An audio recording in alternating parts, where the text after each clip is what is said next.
sa panalangin. Kini nga programa gimugna sa East Coast Gospel Mission.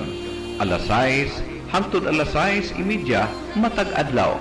Aron ikaw matabangan nga maangkon ang tinuod nga kalipay, katagbawan ug kasiguruhan sa kinabuhi ug nga kahatagan sa kasulbaran ang naghingapin nga mga kabalaka, problema, mga pangutana nga sa dugay ng panahon nakahasol pag-ayo kanimo. Busa paminaw ug sa Dios ikaw panalanginan. Maayong adlaw sa tanan. Salamat sa Dios sa oportunidad na usab karon nga gihatag ni kanato nining adlaw nga makasugod kita sa ato nga adlaw pinaagi sa pagdangop diha sa ato nga Ginoo pagbasa pumalandong siya ampo. Magaampo kita sa ato nga pagsugod karon. Kanimo o Dios nga langit nun, salamat sa oportunidad na usab nga imong gitugot nga makahimo sa pagpamalandong pakiistorya kanimo Ginoo pagpagtalinghog sa imong pulong. Ilabi na o Diyos tanan nagapaminaw karon ini nga stasyonan sa radyo o sa tanan nga mga Facebook friends nga naga-follow karon, and I pray Ginoo nga ikaw magapanalangin sa tibok nga buluhaton o sa tibok nga adlaw. Ikaw o Diyos magpakamaayo. Ilabi na o Diyos sa imong mga plano, sa imong mga buhat, padayon ni Ginoo nga imong i-perform alang sa imong kahimayaan. Kini itugyan diha kanimo uban ang pagpasalamat in Jesus name. Amen. Niini karon nga gayon padayon kita sa pamalandong sa balaan nga pulong sa Ginoo o niini karon nga gayon ato nga pribilehiyo nga makatuon, makapamalandong sa pulong sa Ginoo.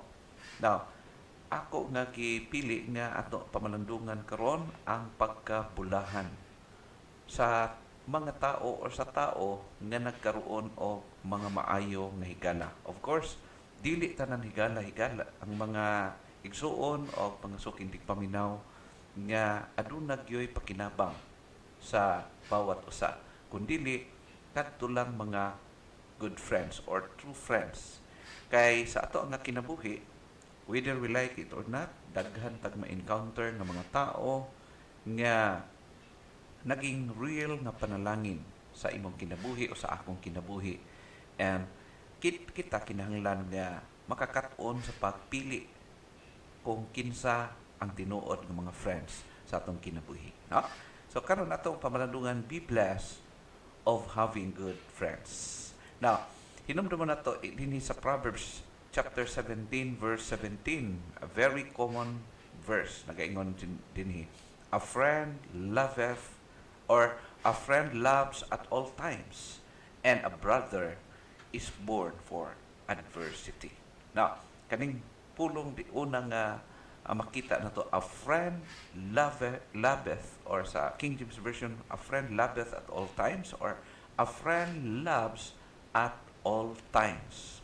Now, surely, you have many friends, but are you sure you have good friends? Siguro daghan ka kaila, daghan ka ikag mga connections, pero pangutana, sigurado ka ba nga naa kay mga good friends? Or, are you truly a good friend to your friends? Vice versa ka na siya gala. Kung ikaw nagkaroon og good friends, what about you? Ikaw ba good friend baka sa imong mga friends? Ha?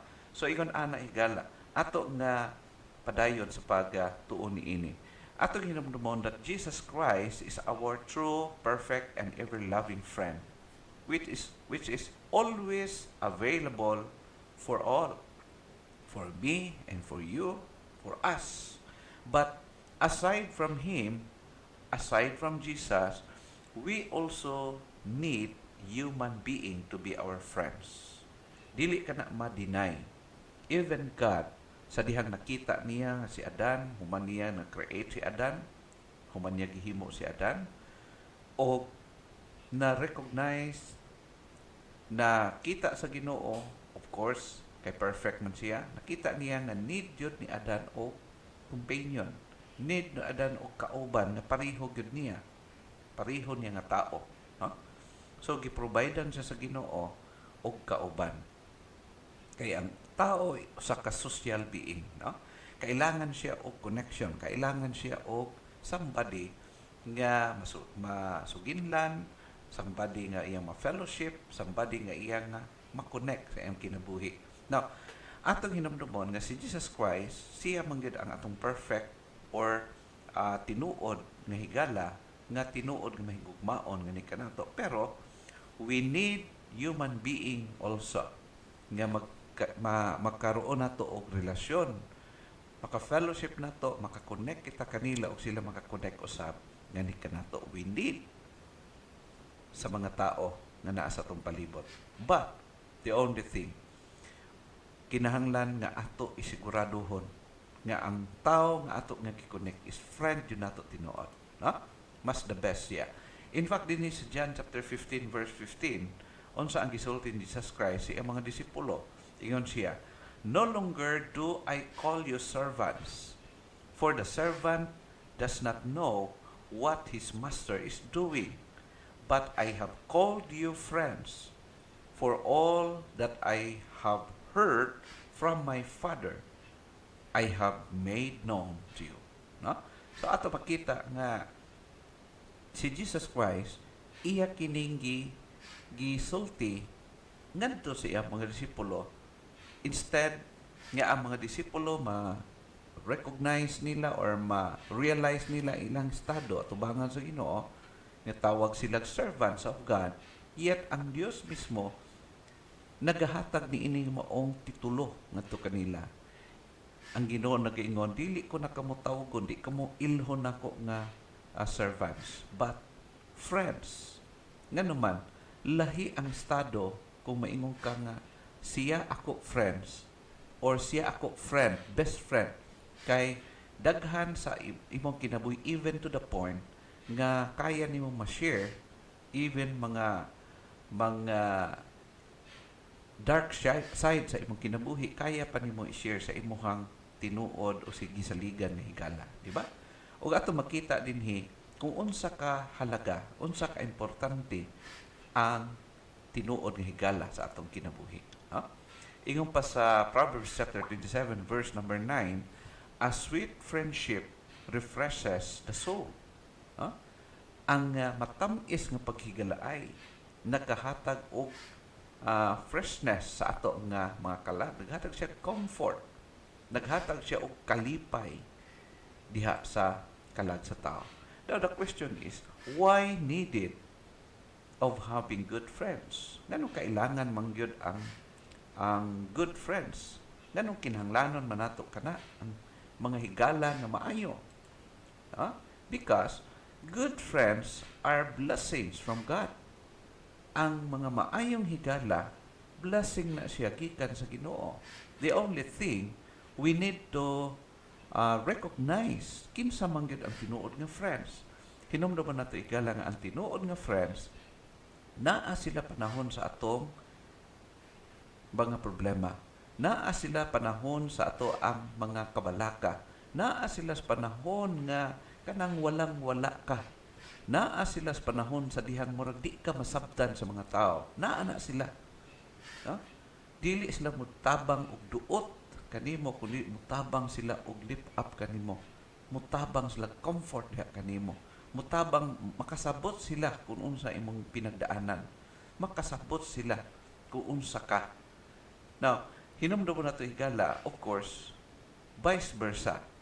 Ingon nga ikaw good friend sa uban, makasabot usab ikaw unsa ang ilang kaimtangan.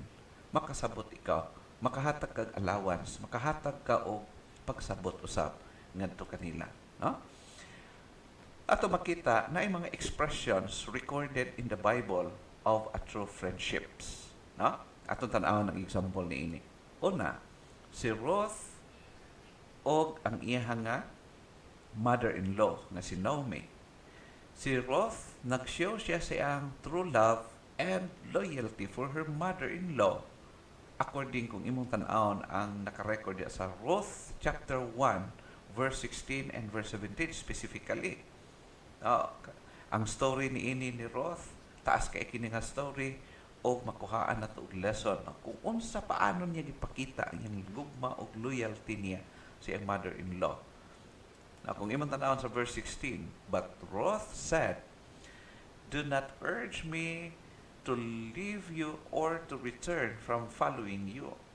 For where you go, I will go, and where you lodge, I will lodge. Your people shall be my people, and your God, my God." In verse number 17, "Where thou diest, will I die, and there I will I there will I be buried. The Lord do so to me, and more also, if aught but death part thee and me." Ito makita, kamatayon lang ang planan. Mura po siya ang commitment ni Ruth ngadto sa iyang ugangan ni Naomi. Mura po siya kanang gikasal, no? In fact, kung imong tanaw ng whole story na si ang bana ni Ruth namatay, no? Namatay na. O wala na siya kaangtanan, wala na siya actually responsibilidad ngadto sa iyang ugangan. Pero nakita niya nga kailangan o kauban ang iyahang ugangan. No, gisacrifice niya ang iyang sariling kapakanan o gipakita niya ang loyalty ngadto sa iyang ugangan. Gikuyugan niya, giubanan niya, giunungan niya ang iyang ugangan despite nga wala na siya makuha ni ini, no? So kung imong tan-aw ni gala gipakita ni Ruth ang iyang love and loyalty pagkamatinud-anon ngadto sa iyang ugangan ug maunungon nga kinaiyahan. Ikaduha nga example, si Jonathan nga nagpadayag sa iyang nagpamatuod sa iyang tinuod nga gugma ug iyang devotion ngadto sa iyang friend nga si David. So kung ipuntan-aon sa 1 Samuel chapter 18 verse number 1, ato makita dinhi, when David finished speaking with Saul, Jonathan became a close friend to David, and Jonathan loved him as himself.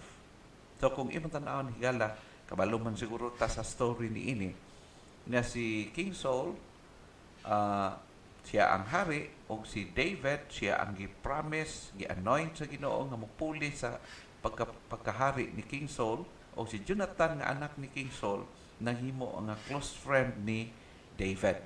To the point nga niabot ang panahon nga grabe ang problema ni David again sa iyang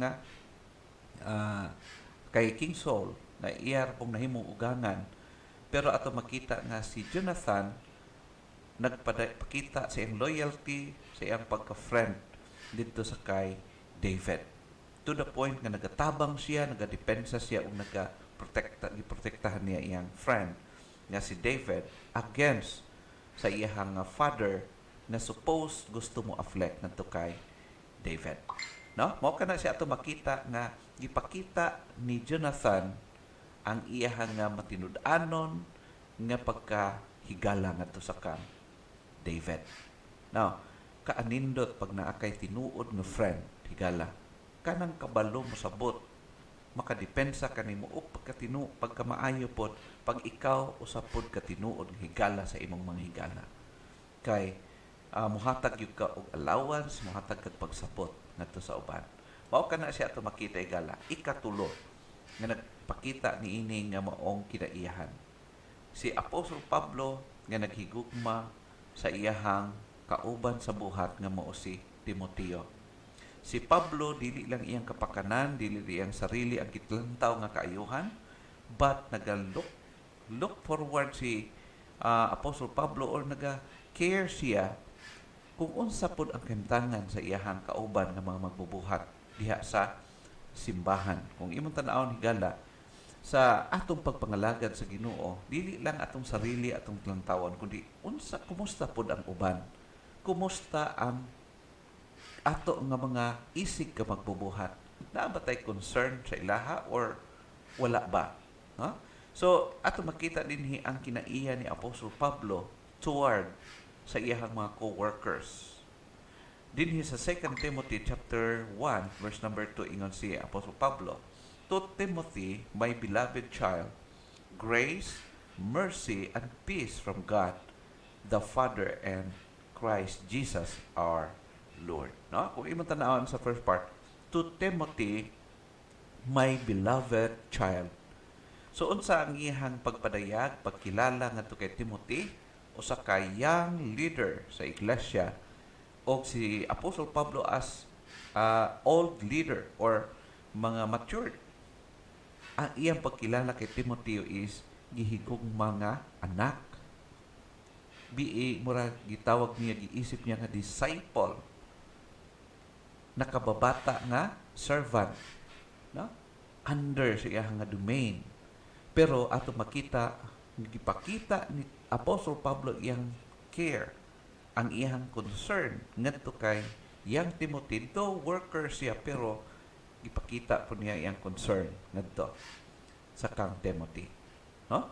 So, how blessed si Timothy, how blessed si Titus, how blessed ang mga co-workers ni Apostle Pablo nga gipakitaan jud niya sa tinuod nga concern, gugma o kanang pagbati ingon nga membro diha sa pamilya sa Ginoo. No? So, di lang kana si Jesus Christ ang atong ultimate nga example. Ato makita Jesus love for his disciples or disciple. Gipadayag kana niya during or actual good eksena while buhi pa siya ngadto sa iyang mga disipulo or even sa iyang mother. Kung imong tan-aw ni gala sa atong katapusang adlaw sa iyang kinabuhi, na-utter niya, gisulti niya kini.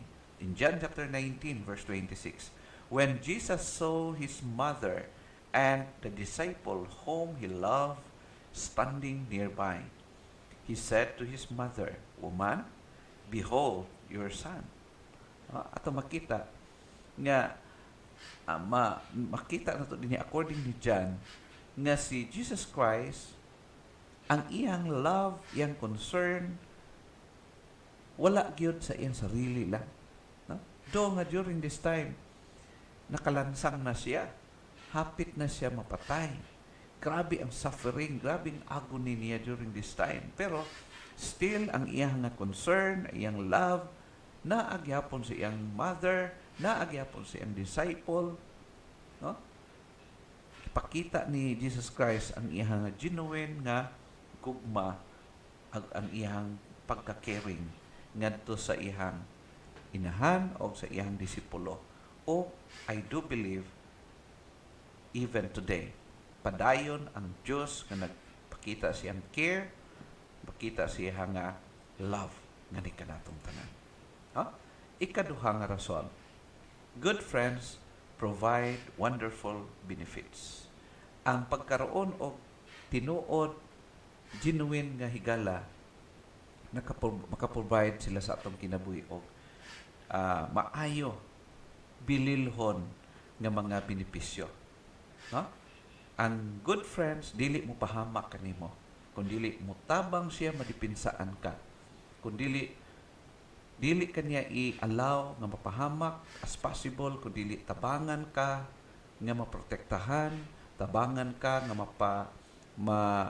makapabantay ka kung unsay mga dangers nga singabot sa imong kinabuhi. Mutabang sila sa pagprotect kanimo, pagdepensa diha kanimo. The same, vice versa. Kung nagkilala kita sa usa ka tawo nga true friend, dili na to siya pahamak, dili na to ubanan ang iyang nga mga mali nga buhat aron nga dili siya mapahamak later on.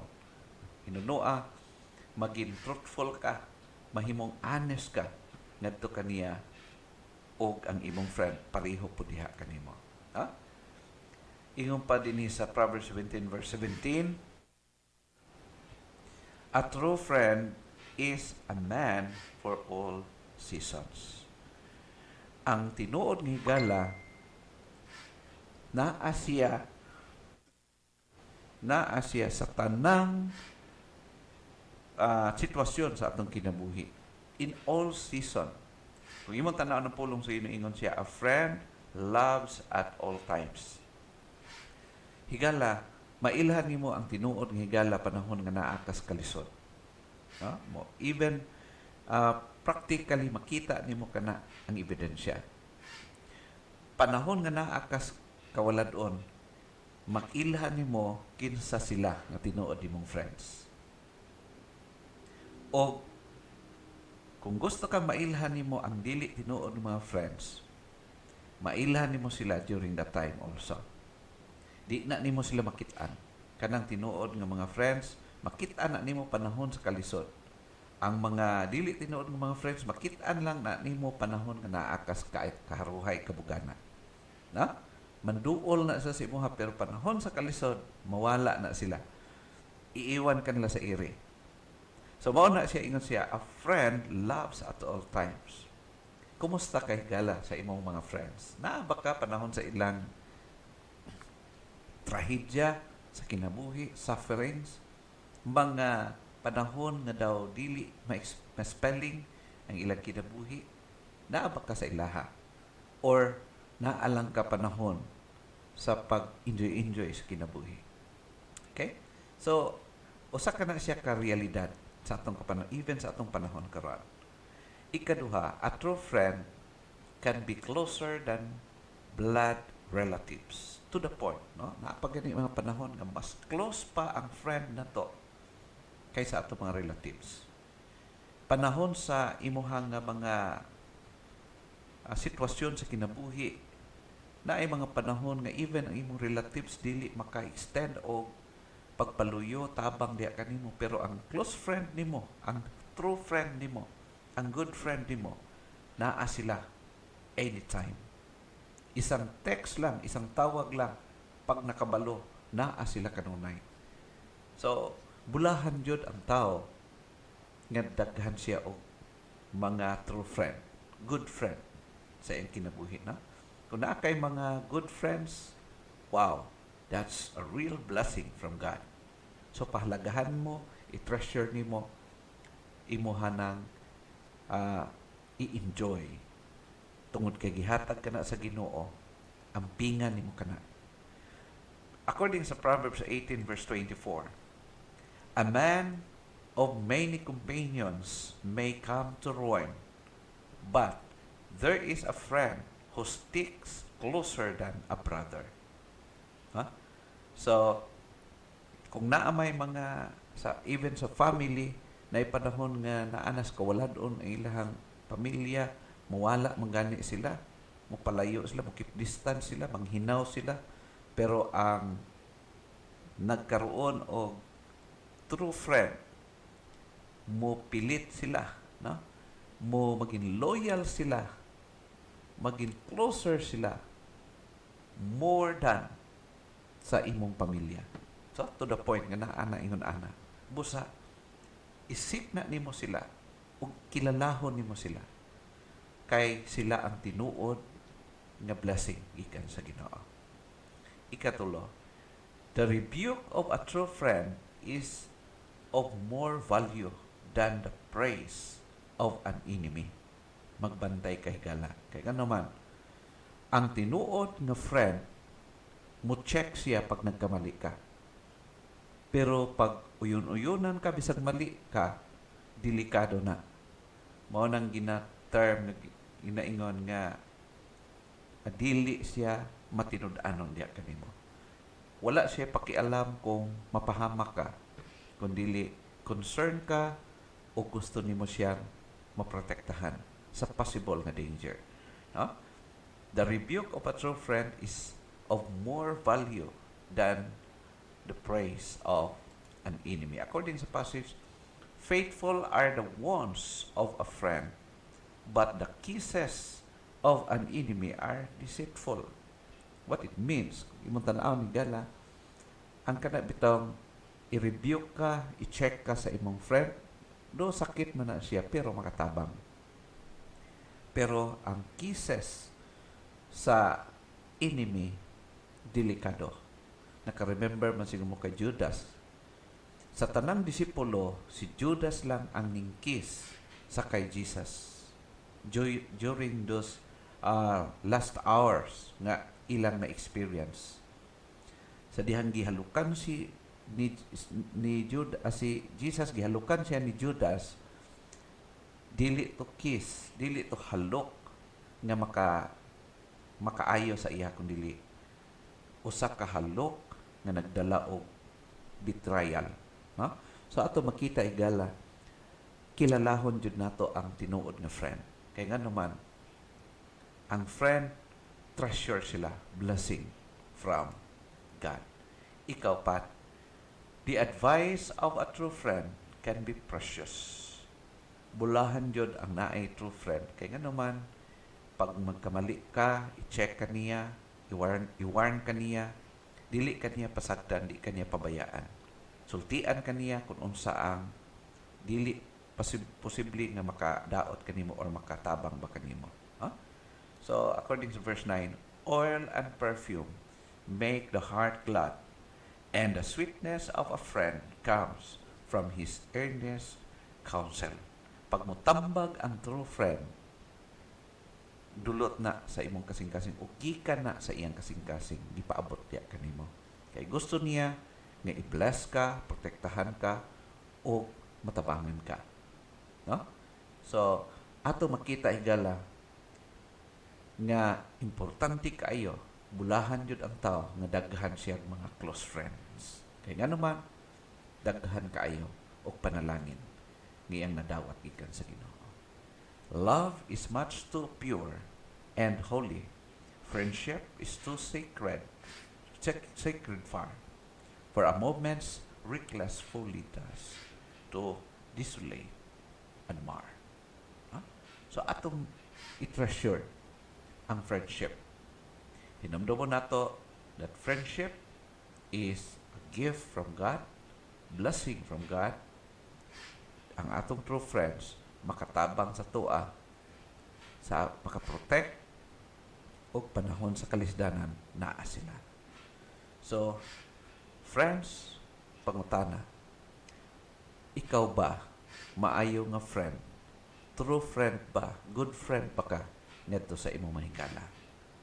Then, kung good friend ka sa imong mahigala, prove it. Then, ang Diyos po nagalaan siya, nagapreserve siya, nagaana siya mga tao, mga tinuod nga mga tao nga ihatag niya kanimo kay gusto sa Dios nga maprotektahan ta through sa atong mga good friends. Be blessed of having good friends. May God bless His words.